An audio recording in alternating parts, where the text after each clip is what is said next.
MC at Lassie, nagbalik trabaho na.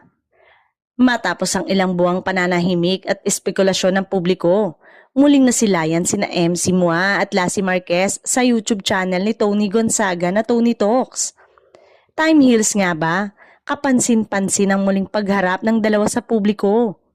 Marami ang natuwa at nagsimulang umasa na maaring unti-unti nang maayos ang isyu sa pagitan nila at ng kaibigang si Vice Ganda. Matapos ang muling pagbabalik din ng dalawa sa Vice Comedy Club para magtanghal. Bagamat walang direktang pahayag, positibong sinyalis umano ito na ang kanilang pagbabalik sa trabaho.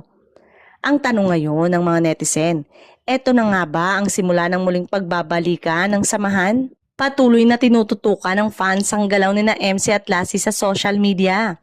Umaasang maririnig mula sa kanila ang buong kwento at sana ang pagbabalik ng kanilang trio kasama si Vice sa noontime show na It's Showtime.